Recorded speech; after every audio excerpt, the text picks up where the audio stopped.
Falei que era rápido, nós vamos continuar o bate-papo aqui com a Major Gabriela Giacomo, que vai contar pra gente, né, sobre essa trajetória. Ela vai continuar contando as experiências aí ao longo desses 18 anos trabalhando na segurança pública. A senhora já passou por muitas áreas, né, muitas áreas difíceis, inclusive, mas a senhora acredita que essa que a senhora está hoje é a mais desafiadora, porque lida com outras mulheres diretamente que passam por casos de violência? Como é que a senhora administra tudo isso e sendo mulher também, vivenciando tudo isso de forma muito perto? Sem dúvida, essa é a mais desafiadora, porque nós lidamos com situações de violência doméstica gravíssimas, nós lidamos com outras mulheres que estão protagonizando a história delas. Então, o que é que eu quero dizer com isso? Que se eu pudesse, Dona Maria está passando uma situação de violência, se eu pudesse pegar na mão de Dona Maria e dizer, ó, a senhora vai fazer isso, e Dona Maria fazer isso, e tudo estava resolvido, seria muito fácil. Mas a gente está falando de mulheres que são mulheres adultas, autônomas, né? Na patrulha nós só atendemos mulheres acima de 18 anos de idade, então não lidamos com crianças e adolescentes. Então, e eu acho que seria mais desafiador ainda se a gente lidasse. Mas são mulheres adultas que elas protagonizam a história delas, que elas tomam as decisões delas. Então, às vezes, a mulher está numa situação de violência gravíssima e ela faz, eu não quero mais o acompanhamento da patrulha. E a gente fica desesperada. Faz, né? E aí desliga ela, porque só é acompanhada na Patrulha Maria da Penha se quiser o acompanhamento. A gente precisa ter o engajamento daquela mulher. Porque a mulher, ela precisa entender a situação de violência que ela está vivendo, o que não é tão fácil, porque de uma forma geral, as mulheres acreditam que aquele agressor, por mais que ele tenha sido violento com ela, mas ele é o pai dos filhos dela, ele não vai matá-la. Elas não acreditam, senão, se as mulheres acreditassem realmente que os agressores fossem matá-la, a gente não teria tantas mulheres mortas, porque elas de certa forma, existe um crédito que se dá àquele agressor. Uma confiança. Um exemplo disso é aquela juíza, acho que do Rio de Janeiro, que tinha uma medida protetiva. Ela tinha escolta, tinha segurança, porque era uma juíza.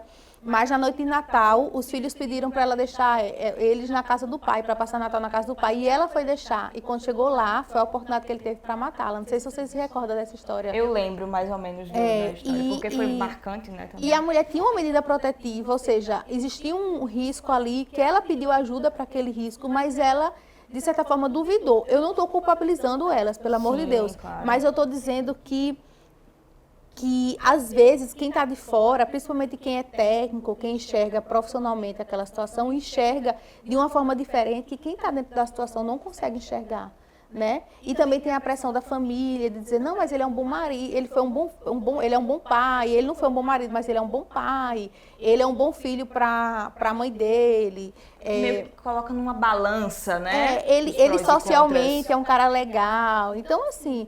Você não vai acreditar que aquele cara vai cometer um feminicídio, por exemplo, mas ele vai cometer. Ou até outras violências, mesmo que não cometa feminicídio, porque, claro que se a mulher passa por novas violências, isso me afeta e eu não gostaria que ela passasse por novas violências. Então, assim, é um desafio muito grande a gente ver a violência, ver tecnicamente o que pode acontecer, ver a avaliação de risco daquela mulher e mesmo assim a gente não tem o poder de decidir por ela. A gente não pode decidir por ela. Ela é quem decide por ela. Fica de mãos atadas, né? E é uma técnica muito grande, porque a gente precisa dizer a ela que se ela quer ser desligada do programa, não tem problema, mas o programa continua de portas abertas. E a gente tem que fazer isso sem nenhum julgamento. Quem atende mulheres precisa se despedir dos julgamentos. Não pode atender essas mulheres, não pode lidar com essas mulheres travestida de julgamentos, de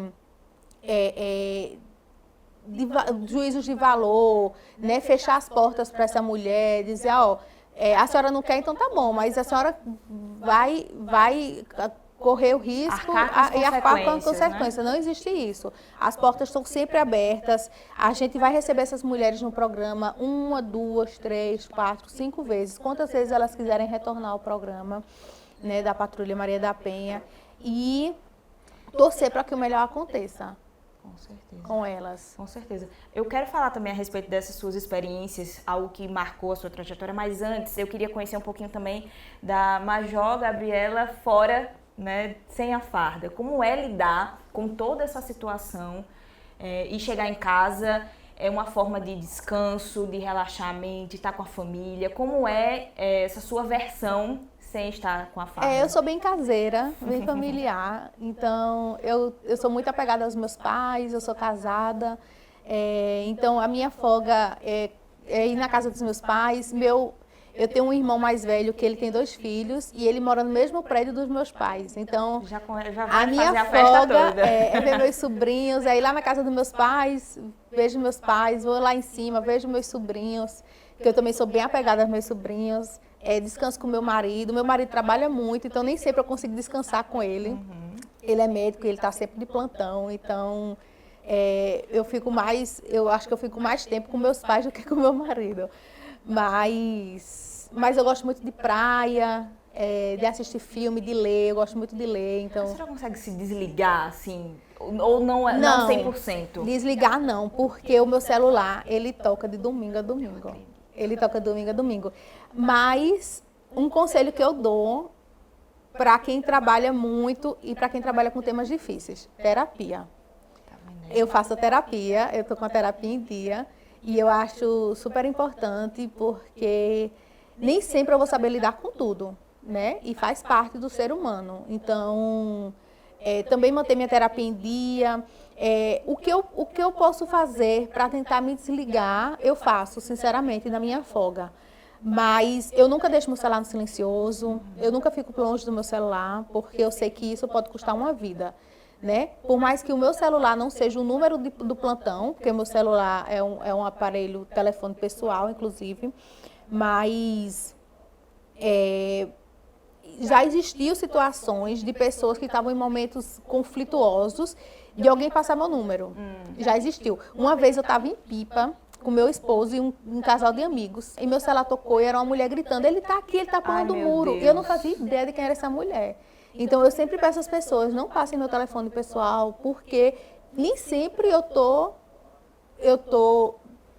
totalmente disponível para poder resolver aquela situação. A sorte foi que eu consegui dialogar com ela, ela conseguiu explicar, eu consegui contato com uma viatura, a viatura atendeu, enfim, deu certo a ocorrência. Mas eu estava na minha folga ali, então eu podia estar com o celular, inclusive, no silencioso, né? Que é um direito, inclusive, da pessoa, mas eu não consigo. Eu não consigo, porque eu posso estar com o meu celular ligado o dia inteiro e não tocar uma vez. Se eu ficar afastada do celular, quando eu vejo, eu tenho 300 mensagens e ligações. Imagina, aproveitando até essa comparação, né, da vida pessoal com a vida profissional, pegando esse gancho, inclusive, do que a senhora falou, de experiências, teve alguma história, alguma situação que lhe marcou, não só necessariamente relacionado à patrulha, mas acredito que pode ter mais impactado, né, porque a senhora lida diretamente com esse caso, mas ao longo da sua trajetória, algum fato que chamou a atenção, que a senhora nunca vai esquecer? Eu tenho algumas histórias, né?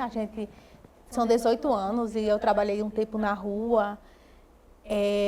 Existem 2 histórias em Patos, inclusive, quando na época eu era aspirante em Patos, que me marcaram muito. Uma foi uma prisão, uma operação que teve, e foram pegos algumas pessoas que eram envolvidas com tráfico de drogas, e entre essas pessoas tinham 2 mulheres.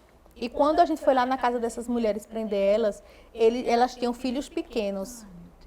Então, a mulher estava sendo presa e ela gritando pela vizinha: fulana, eu estou sendo presa, olha aí meus meninos. E óbvio que a gente não ia deixar com a vizinha, né? A gente acionou o conselho tutelar, mas eu não me recordo assim os detalhes, mas eu lembro que era uma situação muito precária. As crianças estavam numa situação muito precária.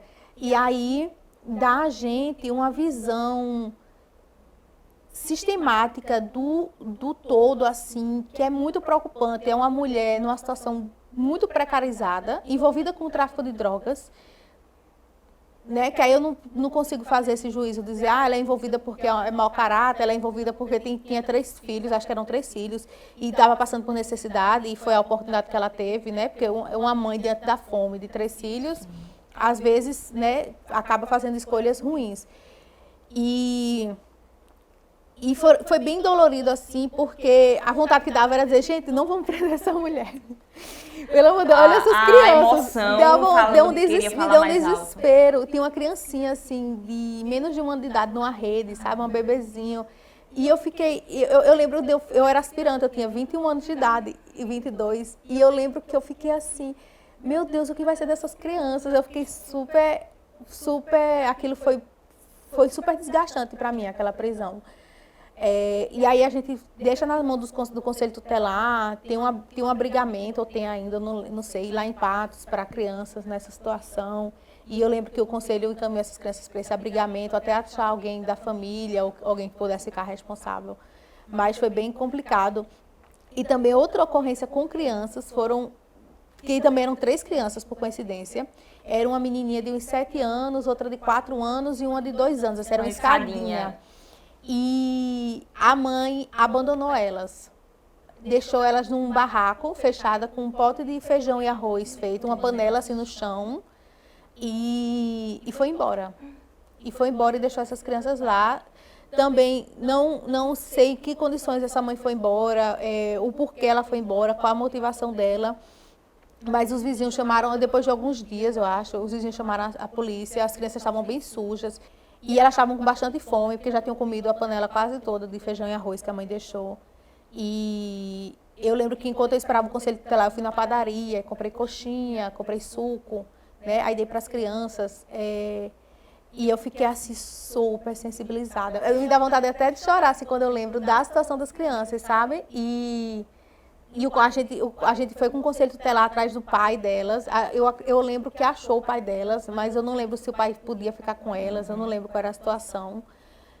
Mas elas eram lindas, as crianças, sabe? Eram crianças lindas, assim, amorosas, elas me abraçavam. Então, foram ocorrências super difíceis mesmo, porque são ocorrências que você quer ficar no controle da situação e você não tem como ficar no controle, a não ser que você realmente pegue aquelas crianças e eu acho que nem pode existir um processo de adoção dessa forma, né? Um processo de adoção é diferente, você não pode simplesmente, enfim, mas você quer controlar o bem-estar daquele ser humano, a felicidade que eu queria que elas fossem crianças que estudassem, que fossem felizes, né? Hoje já são mulheres adultas, eu não faço a ideia de como elas estão, mas você não está no controle de tudo e são situações bem complicadas, às vezes me afetam um pouco. Com certeza, imagina a dificuldade de controlar ali a razão e a emoção. A gente está se caminhando para o final do programa, mas eu queria que a senhora desse algum conselho para as meninas, para as mulheres que querem ingressar nessa área da segurança pública, da polícia militar. Qual o conselho que a senhora dá para elas, que eu imagino que vocês viram, né, que é uma trajetória bem longa e bem complicada, mas que no final vale a pena porque está lidando com vidas. Isso. É que elas se preparem fisicamente. A Polícia Militar é uma instituição que fisicamente a gente precisa estar preparado, porque a gente vai lidar com situações em que o nosso corpo vai pedir da gente uma saúde diferenciada. Então, se preparem fisicamente. Se preparem emocionalmente, porque, como eu trouxe aqui alguns relatos, não são situações fáceis, né? Independente do local de trabalho, não precisa estar na Patrulha Maria da Penha, mas você trabalhando na rua vai lidar com situações ruins. Infelizmente, a Polícia Militar, a gente lida com o pior que a sociedade consegue nos oferecer. A verdade é essa, a gente lida com situações que as pessoas elas estão ali ofertando à sociedade o pior delas. Então, a gente vai ter que prender pessoas, a gente vai ter que realizar operações e nem sempre vai ser tão legal, tão motivante, porque existem situações no caminho que entristecem. Existe uma mãe da pessoa que está sendo presa, que está lá chorando, da pessoa que foi morta, né? A gente vai lidar com situações de homicídio, de feminicídio, existe uma mãe chorando e você vai ter que dar a notícia para aquela mãe. Então, é se preparar, não só fisicamente, que é muito importante, mas emocionalmente também. E saber que o seu trabalho para a sociedade vai ser muito importante. Nós realizamos um trabalho extremamente importante para a sociedade. A Polícia Militar hoje é um dos alicerces dessa sociedade. E E sem a Polícia Militar hoje, a sociedade estaria numa situação muito complicada. Então, é saber que, apesar de tudo, a gente tem uma importância muito grande. Então, saber que seu trabalho vai ter um propósito extremamente importante. Ok, Major, muito obrigada. Foi um bate-papo maravilhoso. Conhecer um pouquinho da sua trajetória, da sua história de vida, conhecer também a Major fora da farda, né, contar a sua história. Então, agradeço demais, viu, aqui a sua presença no Espaço Mulher. Muito obrigada, querida. Imagina. É isso, né? A gente vai encerrando por aqui. Também, né, agradecer o trabalho da Major, que luta aí todos os dias com as mulheres e pelas mulheres, vai continuar inspirando outras com toda certeza. E agora a gente tem, né, um encontro marcado aí no próximo programa Espaço Mulher, que a gente sabe que é um programa de informação, cidadania e compromisso com a vida. Até o próximo encontro.